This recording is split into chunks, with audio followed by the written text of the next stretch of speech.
तुम बनाओ ना। मैं वीजा को पकड़ लिया, नाखून चुबाना चालू कर दिया है।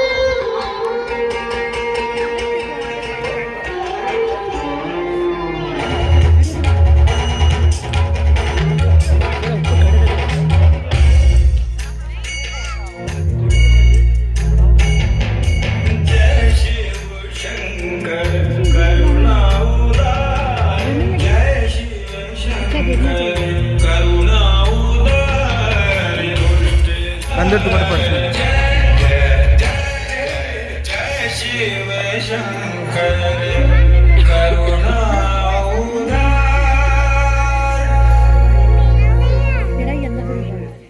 मैं कुंभलगढ़ हूँ, राजपूत वीरता का बुलंद प्रतीक।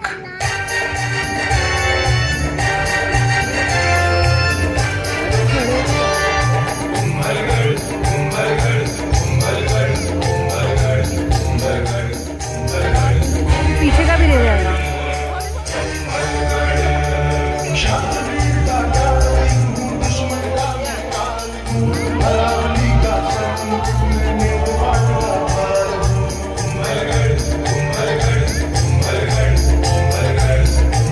साउंड एक से ही आता है ना, एक ही तरफ से आता है ना साउंड। मगर मेरा नाम शुरू से कुंभलगढ़ नहीं था। आज से लगभग 2000 साल पहले इस पहाड़ी पर दो व्यक्ति आए। एक थे सम्राट अशोक के पोते महाराज संपत्ति और दूसरे उनके सेवक धर्मवीर।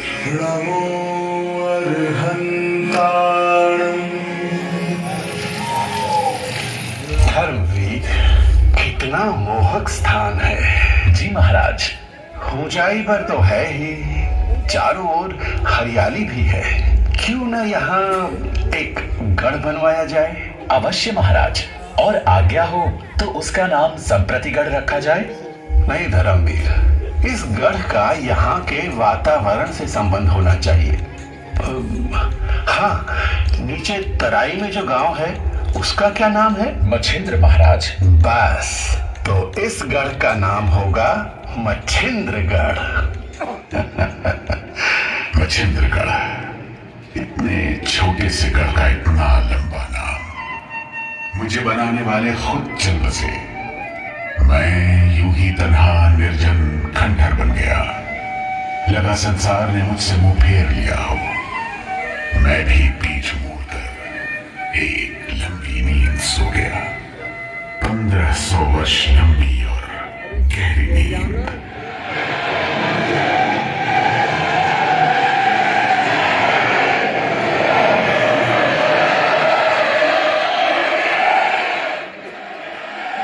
और उस नींद में मैं एक ही सपना बार बार देखता रहा कि मैं एक बहुत बड़ा, ऊंचा और शक्तिशाली गढ़ बन गया हूं। दूसरे ग्रहों से बड़ा एक अटल और अजय दुर्ग।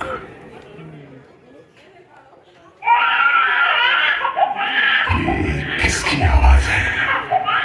एक रोता हुआ बच्चा। अरे मैं तो था, बाल माटी का कब से बन गया। मंगल थाल सजाओ रे सहेलियां, मंगल थाल सजाओ रे सहेलियां। नारक बधाई मारा नाच गावा, नारक बधाई मारा। तो एक राजकुमार का जन्म हुआ है यहाँ। लेकिन यहाँ क्यों? किसी महल में क्यों नहीं?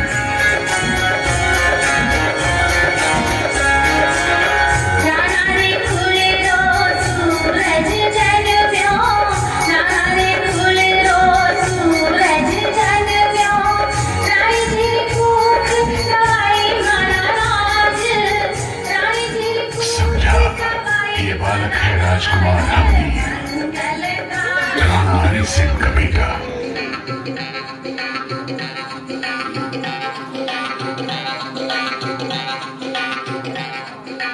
रानी माँ, बाहर चारिणी आई है। कहती है कुंवर का भविष्य बताएगी। चारिणी, आने दो उसे। खम्मा घड़ी रानी साहिबा। घड़ी खम्मा, कहो कुंवर के भविष्य के बारे में क्या जानती हो? सब कुछ जानू हुकम।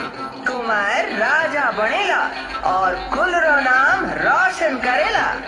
सो तो है, हमीर बड़ा होकर योद्धा बनेगा ना। योद्धा नहीं रानी जी, अरे राजा बनेंगे राजा। देख लेना, चारणी कभी झूठ ना बोले। हे देवी माँ, पर ये तो असंभव है।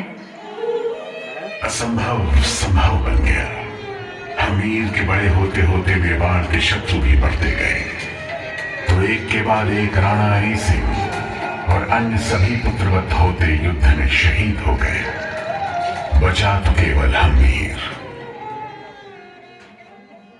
चारणी की कही बात सच होने का समय आ गया। आज से सिसोदिया वंश मेवाड़ की राजगद्दी पर विराजमान हुए हैं। आज से राणाओं के सरदार बुलाए जाएंगे। महाराणा हमीर।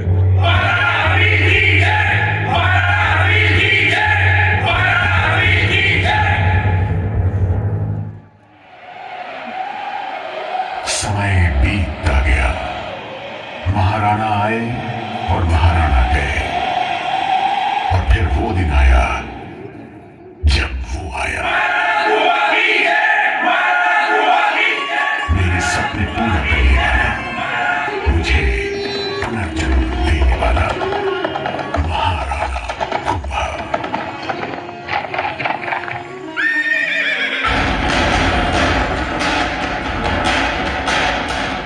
मेवाड़ के वीर राजपूतों, मैं महाराणा अवश्य बना हूं, किंतु आपकी भांति मेरा मन भी दुख क्रोध से भरा है। मेरे पिता महाराणा मोकल की 3 गद्दारों ने हत्या कर दी। चाटिया, मापा और वीरा को मैं देशद्रोही घोषित करता हूं तथा प्रण करता हूं कि जब तक उन्हें ढूंढकर मृत्यु दंड नहीं देता, मैं एक पल भी शांत नहीं बैठूंगा।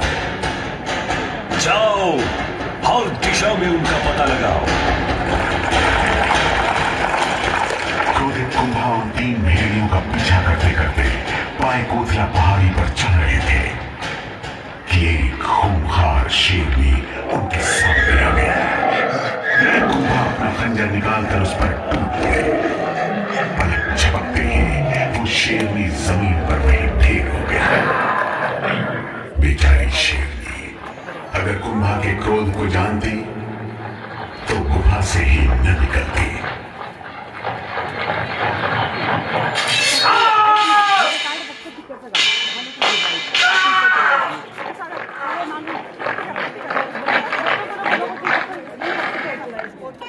राम सिंह, महापा कहाँ गया?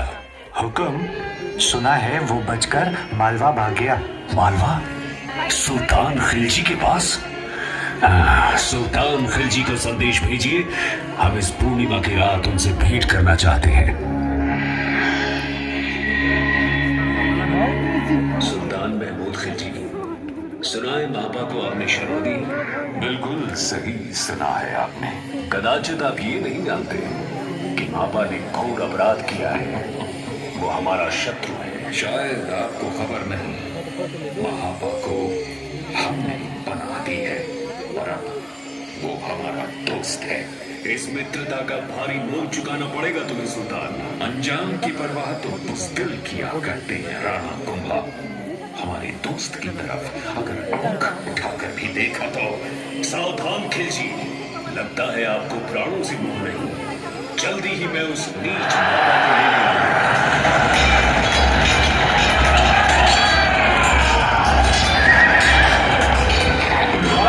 बचाओ, कुंभा ने मांडू किले पर कब्जा कर लिया है। मेरे आका, हम चारों तरफ से घिर चुके हैं। हथियार डालने के अलावा अब कोई और रास्ता नहीं है। ठीक कहते हो करीम, इस वक्त जुनून के बजाय दिमाग से काम लेना होगा। कुंभा से कहो हम सुलह की दरख्वास्त करते हैं।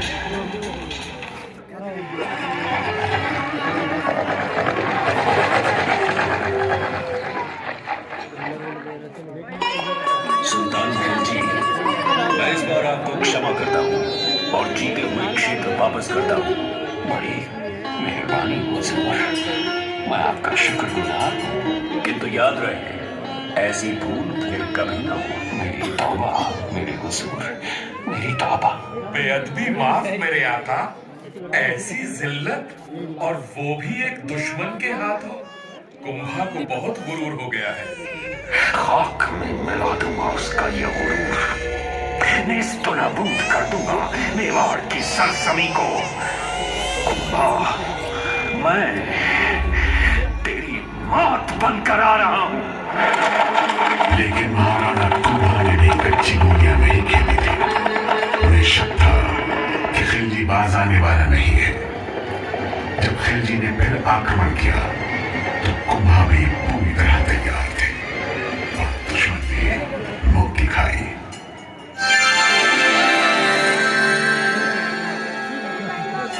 महाराणा को यह महसूस हुआ कि मेवाड़ को और भी सुरक्षित करने की जरूरत है। उन्होंने तुरंत राज्य के मशहूर वास्तुकार मदन सूत्रधार को बुलाया। खम्बागढ़ियों को मैं आपकी सेवा में उपस्थित हूँ और 32 गढ़ जो है उन्हें और समर्थ बनाया जाए। हुकुम महाराणा साहब। विशेष रूप से यहाँ इस मछेंद्र गढ़ को एक ऐसा गढ़ बनाइए जो इतना विशाल और अभेद्य हो कि उसको कोई जीत न सके, जो सदा एक अजेय दुर्ग कहलाए। अवश्य बनेगा हुकुम, बस एक विनती है, उसका नाम कुंभलगढ़ रखा जाए। ठीक ही तो है। कुंभलगढ़ और मैं जुड़वा भाइयों की भांति मेवाड़ की रक्षा करेंगे। मेरा सपना पूरा होने लगा। नया जन्म, नया रूप, नया नाम। लेकिन मैंने सुना है मुझे बनाते समय शुरुआत में एक अनोखी समस्या सामने आई। ज्ञान सिंह, ये दीवार फिर से गिर गई? जी मदन जी, पिछले 6 दिनों से यही हो रहा है। रात को यहाँ कोई आता भी नहीं, फिर भी कोई बता रहा था इस पर्वत पर एक देवी का प्रकोप है। तो हम उन्हें प्रसन्न कर देते हैं हवन से, पूजा पाठ से।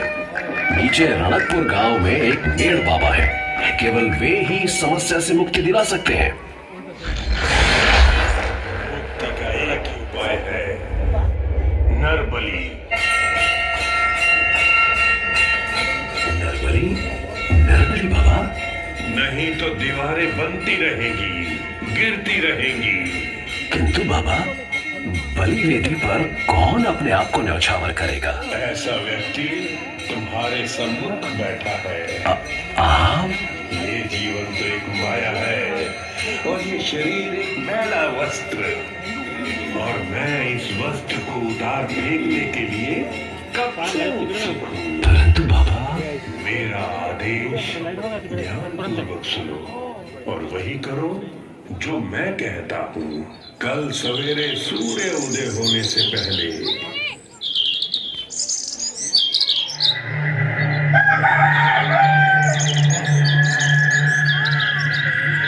मैं पहाड़ी चढ़ूंगा। आप मेरे पीछे पीछे आए। जहां मैं पहली बार रुकूं, वही होगा गढ़ का प्रमुख प्रवेश द्वार। मैं फिर चलूंगा। जहां दूसरी बार रुकूं, वहां तुरंत मेरा सर तलवार से उड़ा देना। जहां मेरा शीश गिरे, वही देवी का मंदिर बनेगा और मेरा शेष शरीर फिर भी चलता रहेगा तथा पूरे घर की सीमा निर्धारित करेगा। मेघ बाबा ने अपने प्राण की आहुति देकर मुझे नया जीवन दिया। यह अवश्य हुआ होगा क्योंकि आज भी मेरे एक एक पत्थर में, हर कुंड में और कोट में, ऊंचे महल और गहरी बावड़ी में उस देवी मां की शक्ति की अनुभूति है।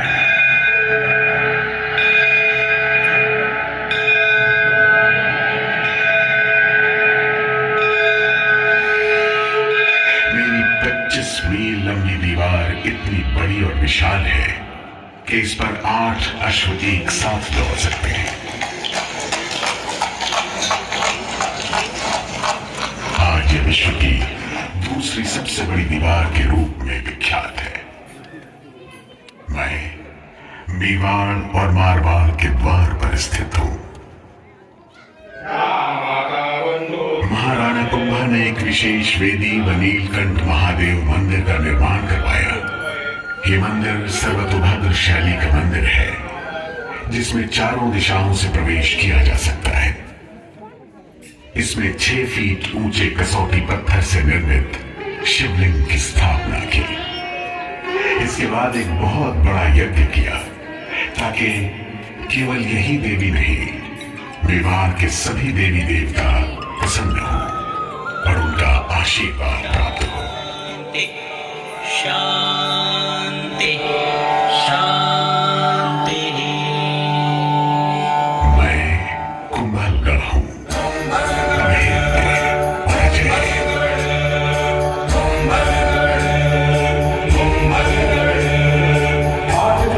दौड़ सके ना जिसका विस्तार है, लगातार इस मील मेरी लंबी दीवार है। अभी खड़े पहले दारों से मेरे तोरण पार है। सब मेरे श्रृंगार है। जब 4 साल बाद खिलजी ने फिर एक बार आक्रमण किया, तो प्रहरी की तरह मुझे खड़ा पाया। मेरी दीवारों से सर फोड़ने के अलावा उसके पास कोई चारा नहीं था और उसे मायूस होकर वापस जाना पड़ा। यही हश्र गुजरात के सुल्तान कुतुबुद्दीन का भी हुआ। उसे भी महाराणा कुंभा और कुंभलगढ़ हम दोनों भाइयों ने मार भगाया। उसके बाद किसी दुश्मन ने मेवाड़ की तरफ आंख उठाने की हिम्मत नहीं की। युद्ध के बादल छट गए। महाराणा कुंभा ने कवच, तलवार, ढाल उतार फेंके। वो एक महान योद्धा के साथ साथ एक बेहतरीन लेखक, कवि और संगीतकार भी है।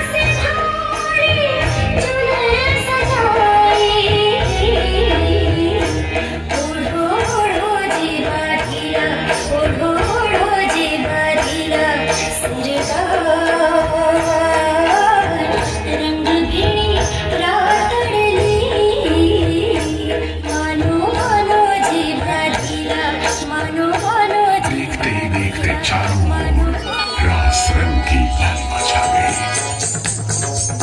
और पूरा मेवाड़ कुंभा के धुनों पर थिरकने लगा।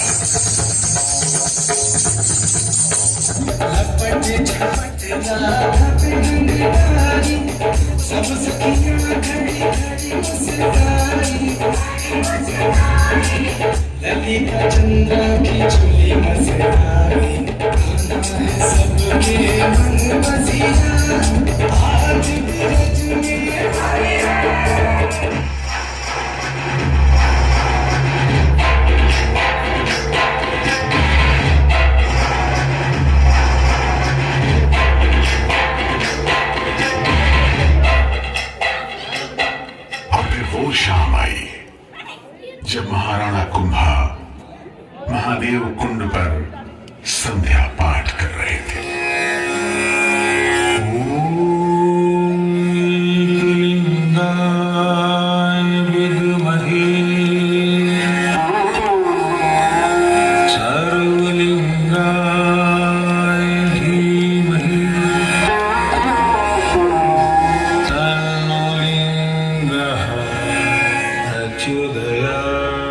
चरणों में ठोक दूं पिताजी।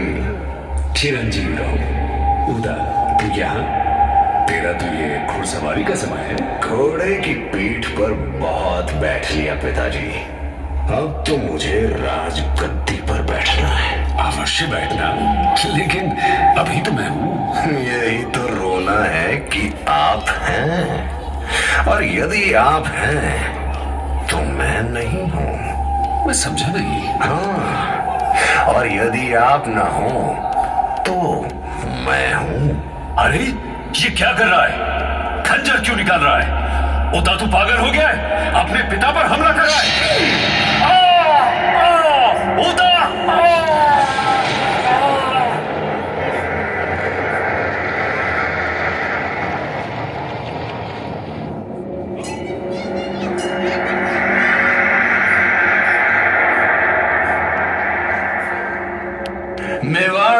वासियों, कितने दुख की बात है कि अब हमारे बीच महाराणा कुंभा नहीं रहे, किंतु अब आपके सामने नए महाराणा हैं।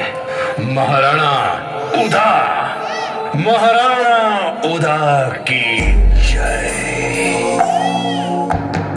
सत्ता का उन्माद बन गया, बेटे के हाथों का खंजर, उदान गद्दी हथियारी, तुझ पिता का रक्त बहाकर, ये कैसा मर्मांतक क्षण है। जाओ कुंभा, तुम्हें नमन है, तुम्हें नमन है, तुम्हें नमन है। एक तरफ पुत्र के हाथों पिता की हत्या हुई और दूसरी ओर 70 साल बाद एक मां ने मेवाड़ राज्य के वंश को बचाने के लिए अपने पुत्र की आहुति दे दी। उस वीर मां का नाम था पन्नाधार।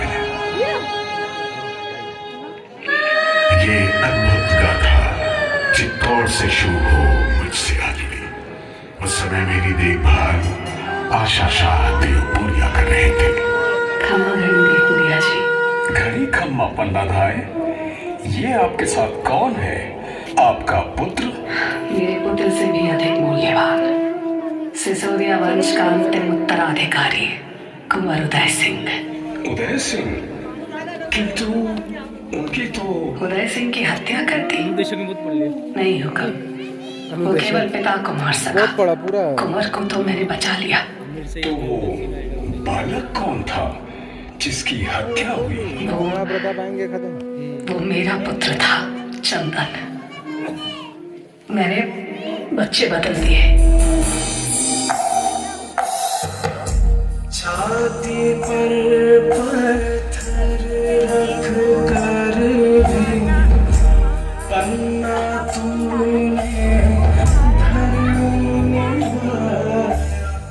मेरा गिर जाएगी बेटा।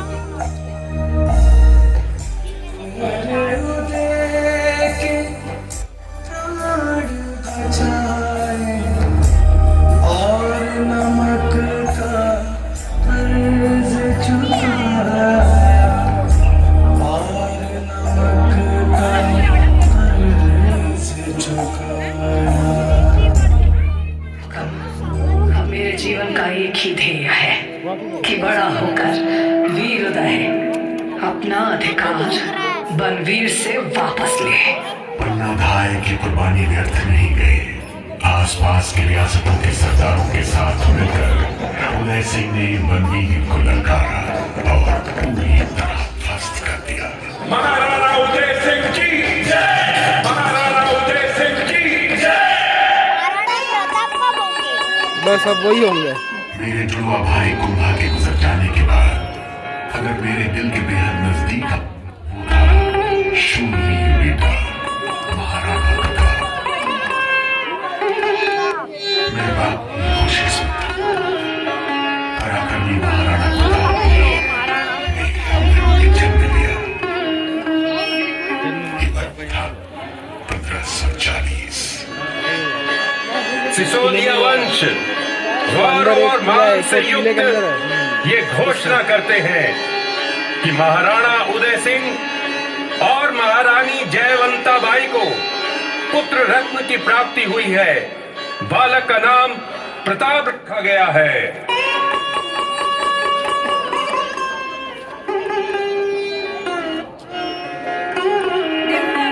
प्रताप सिंह के छोटे भाई शक्ति सिंह का भी जन्म हुआ।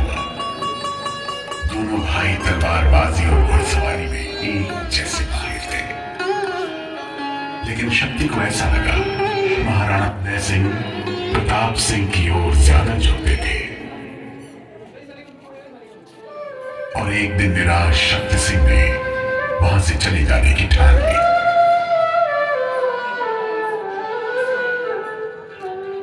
शक्ति, मैं तुम्हें यूं निराश होकर नहीं जाने दूंगा। प्रताप दादा भाई, अब मैं यहां नहीं रह सकता। ऐसा क्यों कह रहे हो शक्ति? बरसों से सहता आया हूं पिताजी का पक्षपात, अब और सहा नहीं जाता। ये तुम्हारा भ्रम है, तुम मेरे भाई हो। किंतु मैं हूं तो छोटा भाई ना, आपसे बड़ा नहीं होऊंगा। ऐसी बात है तुम्हारे मन में तो तुम महाराणा बन जाओ। मुझे महाराणा बनने में कोई रुचि नहीं है शक्ति। मेरे जीवन का उद्देश्य मेवाड़ की रक्षा करना है, चाहे राजा के रूप में या फिर एक सेवक की भांति। जब मेरी आवश्यकता होगी मैं तुम्हारा साथ देने उपस्थित हो जाऊंगा। नहीं, मुझे जाने दीजिए दादा भाई। रुक जाओ शक्ति, मुझे जाने दीजिए दादा भाई। रुक जाओ शक्ति, मत जाओ। मुझे जाने दीजिए दादा भाई। मैं कहता हूं रुक जाओ शक्ति। फिर मुगल सल्तनत की फौज ने मेवाड़ की ओर कूच किया और अकबर ने चित्तौड़ पर कब्जा कर लिया और महाराणा उदय सिंह अपने बसाए शहर उदयपुर आ पहुंचे। एक दिन इसी शोक ने उनके प्राण ले लिए।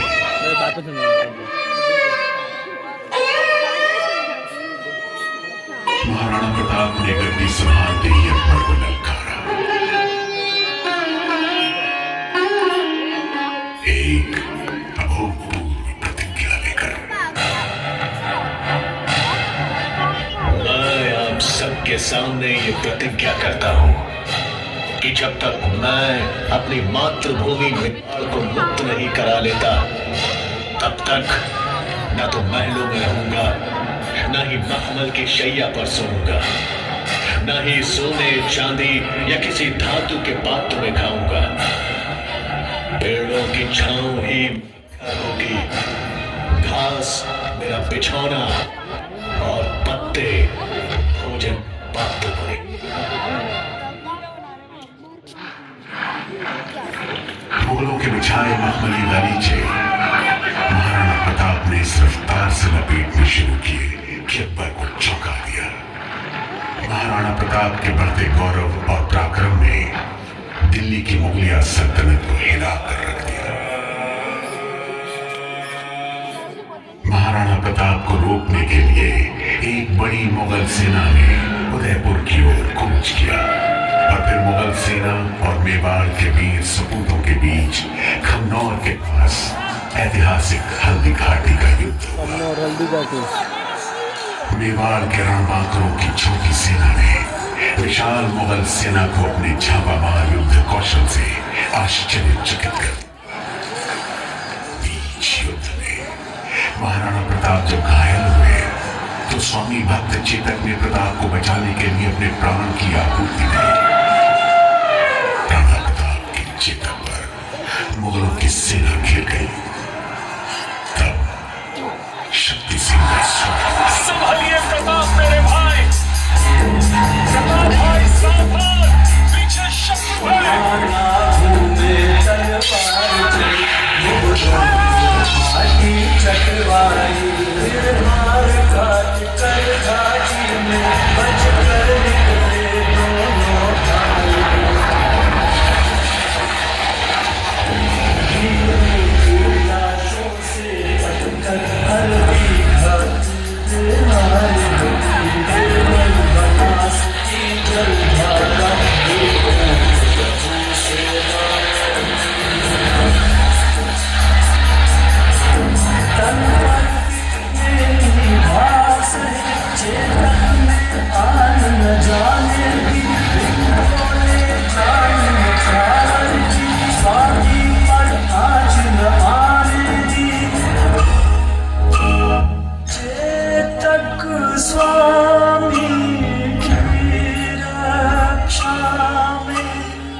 मेरे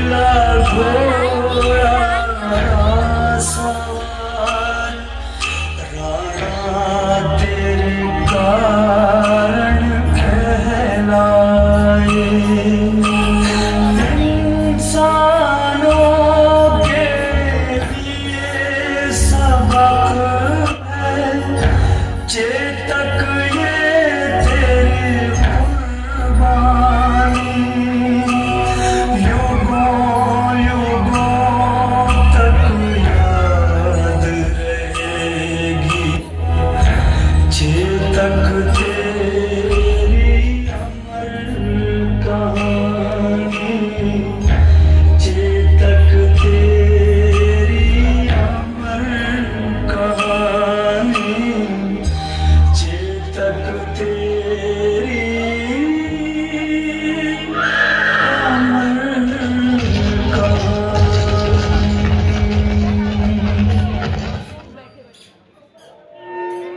हल्दी घाटी के इस महासंग्राम के बाद मुगलों ने एक बार फिर मुझ पर आक्रमण किया। शाहबाज खान मार्च 1578 ईस्वी में बड़ी तादाद में सेना लेकर आया और मुझे चारों तरफ से घेर लिया। मेरे तीसरे दरवाजे के पीछे